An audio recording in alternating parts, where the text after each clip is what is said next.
জিকি যোৱাৰ পিছত গোটেই ডিপাৰ্টমেণ্টৰ লগত মই আলোচনা কৰি আজি ৰাইজে মোক যিমানখিনি দৰখাস্ত মেমৰেণ্ডাম দিছে সেইবিলাক ফিল্ডত যাই পেলাই মই চাবলৈ দিম।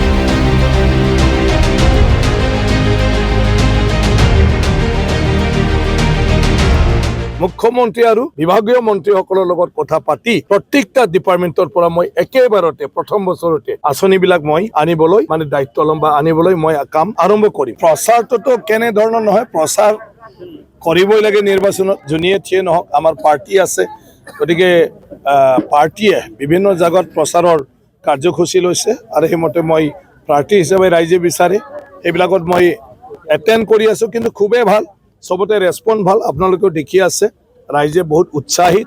এইবাৰ এই নিৰ্বাচনত NDA ভোট দিবলৈ চবে উৎসাহিত, কাৰণ NDA চৰকাৰে বহুত কৰিছে।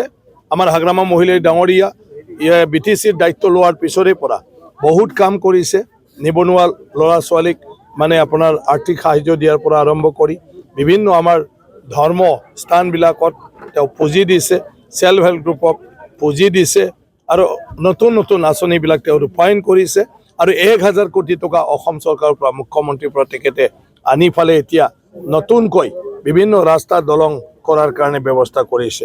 ডক্টৰ হিমন্ত বিশ্ব শৰ্মা ডাঙৰীয়া বিভিন্ন আন্তঃগাঁথনি college, school, university, medical college, আপোনাৰ IIM, এইমছ সেইবিলাক কৰাৰ বাদেও তেখেতে অসমৰ প্ৰত্যেকজন পৰিবাৰে যাতে লগনে থাকিব নালাগে তাৰ কাৰণে ৰেচনৰ ব্যৱস্থা তাত ভালদৰে দালি, চেনি, আপোনাৰ নিমখ, তাৰপিছত আজি তেল আৰু চাহপাতো দিব বিচাৰিছে।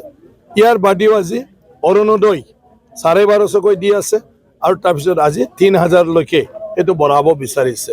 আজি নিবনুৱা যুৱকবিলাকৰ কাৰণে যিটো আত্মনিৰ্ভৰ অসম আঁচনি আছিলে 2 লাখৰ পৰা এতিয়া 5 লাখ টকালৈকে বঢ়াই দিছে আৰু যিটোৰ দ্বাৰা অসমৰ যুৱক যুৱতীবিলাকে চাকৰি নহ'লেও এই 5 লাখ টকাই দি তেওঁলোকে বেপাৰ বাণিজ্য কৰি ভালদৰে নিজৰ জীৱনটো গঢ় দিব পাৰিব।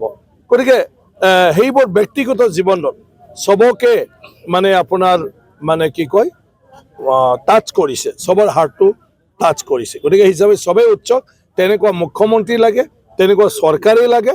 গতিকে আমাৰ নিৰ্বাচন প্ৰচাৰত এডভান্সকৈ ৰাইজে আমাক ৰৈ আছে, আমি বিচাৰিব লগা হোৱা নাই। গতিকে এই নিৰ্বাচন অকল NDAৰ কাৰণে, গতিকে NDA প্ৰাৰ্থী হিচাপে মই ভাবোঁ মোৰ কৰিবলগীয়া একো নাই, ৰাইজে NDA চৰকাৰ কৰিব লাগে, তাৰ কাৰণে চবে বিপুল ভোটত এই তামোলপুৰ সমষ্টিত মোক জয়যুক্ত কৰিব। এই উৎসাহিত আৰু কি আছে, MLA হ'বলৈ ওলাইছোতো উৎসাহটো থাকিবই লাগিব আৰু ৰাইজৰ উৎসাহটো চাই আৰু বেছি মই ভাল পাইছোঁ। চব জেগাতে আজি আমি যিমান মিটিং কৰিছোঁ তাত বহুত ভাল চবৰ, আৰু যিখিনি আহিছে হাঁহি মুখে আছে, চবে ভাল। মাত্ৰ 9 তাৰিখটো ৰখি আছে চবে, যাতে একদমবাৰে পদম ফুলত ভোট দি পদমেই পদম কৰিব পাৰে। আজিৰ পৰিস্থিতি যে আপুনি কিমান ভোট পাব বুলি আশা কৰে? কিমান ভোট দিয়ে, কিন্তু আজিৰ দিনটো 70% ভোট NDAৰ হৈ আছে। প্ৰথমটো কৰিব লগা বহুত আছে, কাম কৰা টেকনিকৰ লগত কথা।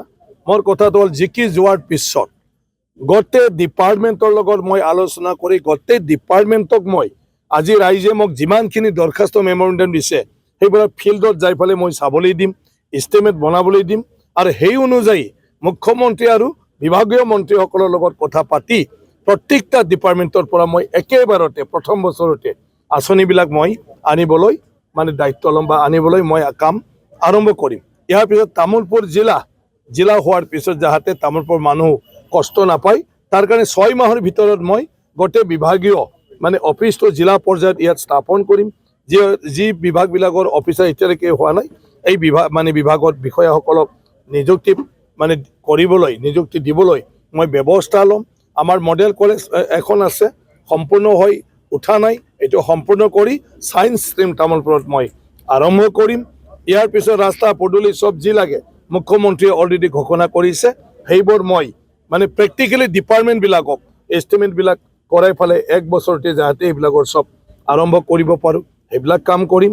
2 লাখ চাকৰি দিব অসম চৰকাৰে, তাৰ কাৰণে মই ফ্ৰী কোচিং দিম আমাৰ যুৱক যুৱতীসকলক, তেওঁলোকে যাতে তামোলপুৰ সমষ্টিত তেওঁলোকে যাতে 3rd গ্ৰেড 4th গ্ৰেডত ইণ্টাৰভিউত কি ধৰণৰ প্ৰশ্ন আহে, কি ধৰণৰ লিখিব লাগে, এই বিষয়ে যাতে তেওঁলোকে জানিব পাৰে তাৰ কাৰণে ফ্ৰী কোচিঙৰ ব্যৱস্থা কৰিম আৰু বহুতো তেনেকুৱা আছে মোটামুটি মই তামোলপুৰত যি দেখিছোঁ যে আমি 2 বছৰমান পুৰা মানে লাগি যাব লাগিব চবে মিলি ইয়াৰ পিছত অট'মেটিক তামোলপুৰ মানে উঠি যাব তাৰমানে তামোলপুৰৰ সৰ্বাংগ সুন্দৰ কৰাৰ কাৰণে আপোনাৰ পৰিকল্পনা সৰ্বাংগীন সুন্দৰ মানুহো সুন্দৰ জাগাও সুন্দৰ আৰু চবৰ